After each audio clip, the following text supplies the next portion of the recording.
Hey everybody, June Simmons back for day number 32 of the Salesvision Business Games 100-day video challenge. And today I said that we were going to go over the Dream 100 one too many. So, Chet Holmes' Dream 100 for one-to-one selling strategy is powerful. That was yesterday's. When your business model needs a small number of big customers, but for most of us, we're looking for lots of customers, not just 100. When I was starting out, many of the things I sold weren't very expensive, so it didn't make financial sense to send packages and make phone calls to try to sell a $20 product. That's why Chet's Dreams 100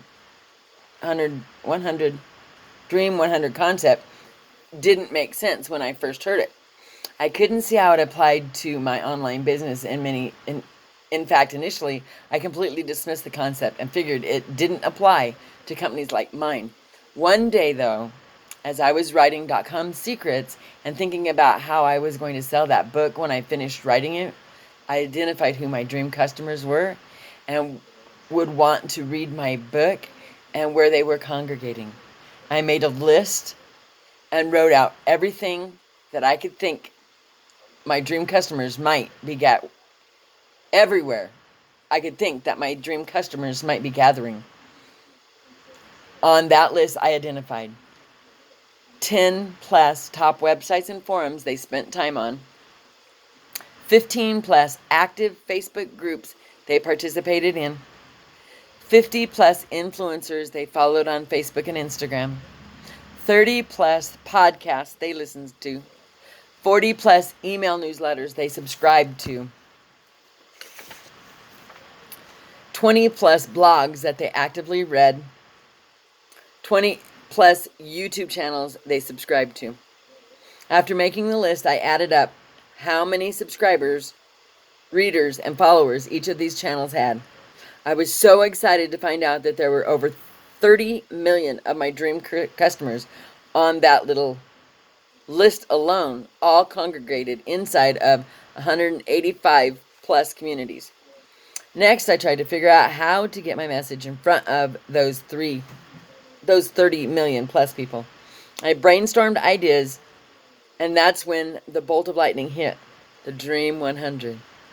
No, I couldn't do a Dream 100 campaign to all 30 million plus people because it would cost too much. After all, I was trying to sell my book for $7.95. So I didn't get a yes from a customer. It was only worth $7.95 to me. But what if I did a Dream 100 campaign to the owners of those 185 plus communities, asking them to promote my book to their audience?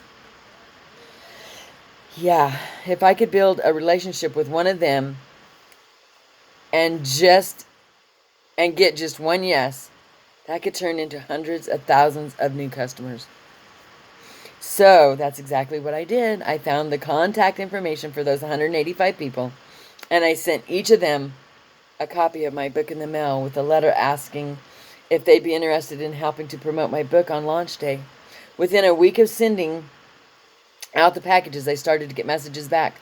One message was from a podcaster on my Dream 100 list whom I'd been listening to for years but had never actually met, John Lee Dumas from eofire.com. He told me he loved my book and he asked me to be on his podcast to talk about it. I agreed quickly, and within a few days I was being interviewed by John Lee Dumas. He asked about my book, told people why he loved it, and then he told them to go buy a copy. Within a week of that episode airing, we had sold over 500 books from that one interview alone. I didn't stop there, though. I kept following up with my Dream 100, and not only did I get on other blogs and podcasts, but people also promoted me in their email letters and more. I ended up landing over 30 of the 185 people as the promotional partners.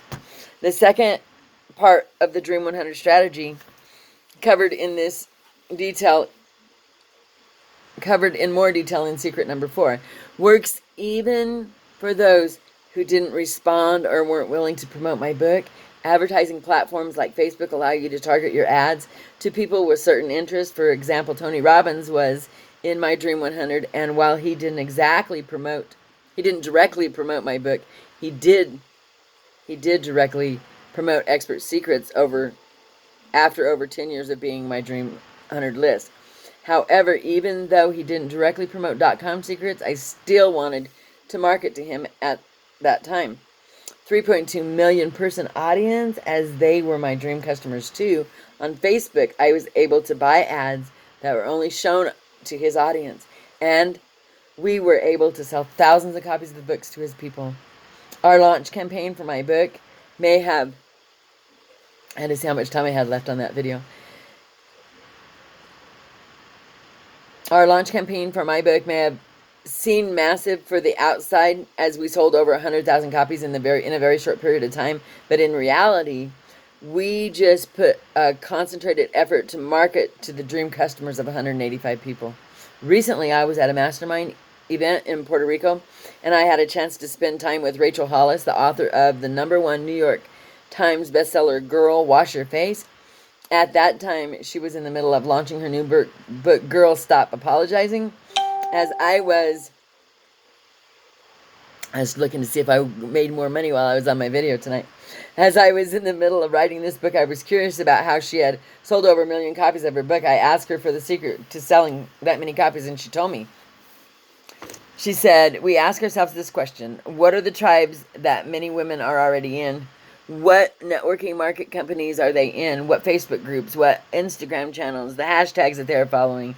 After we identified these things, we tried to figure out who are the tribe owners of these women. Who do we need to become friends with?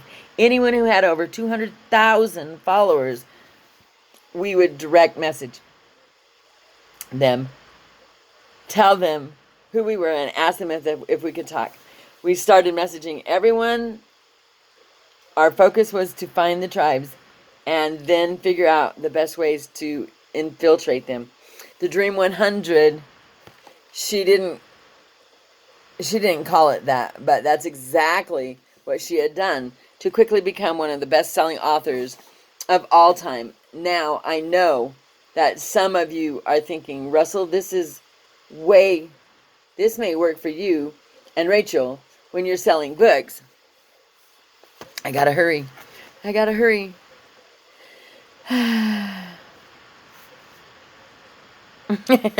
what happens when you're in a hurry. You lose your place. Russell, this may work for you and Rachel when you're selling books, but I'm selling something different, so the Dream 100 can't work for me. It always makes me laugh when people think these concepts will work for every business except their own, when the reality is this concept works for every business, period. Let me share some more examples. Recently, I was listening to the Founder podcast. They were interviewing Tom Bilyeu, the founder of Quest Nutrition, who had started his business with a few friends and quickly grew it into $1 billion company. During that interview, he was asked how he grew Quest Nutrition. Tom replied, we had a very different approach that got a lot of people excited. When I run out of time, I'm still going to post this. But they felt good about the way that they treated them. We went old school, researching several hundred health fitness influencers, then sending them handwritten letters and free examples. This was all about showing an understanding of what others were trying to achieve. And that Quest was interested in helping them connect with their audience. When people are building a community, they have a real sense of service to that community. We would send them free products and just say, if you would like to tell people, and if you hate it, if you like it, tell people, and if you hate it, tell people. So, not trying to steer people's comments, gave us a pretty great recommendation. Some didn't like it, some did, but the vast majority loved it. All right, that's it for today. Tomorrow is a different Dream 100 on each platform. All right, that's pretty cool. All right, you guys, thanks for watching, and we'll see you again tomorrow. Have a great night.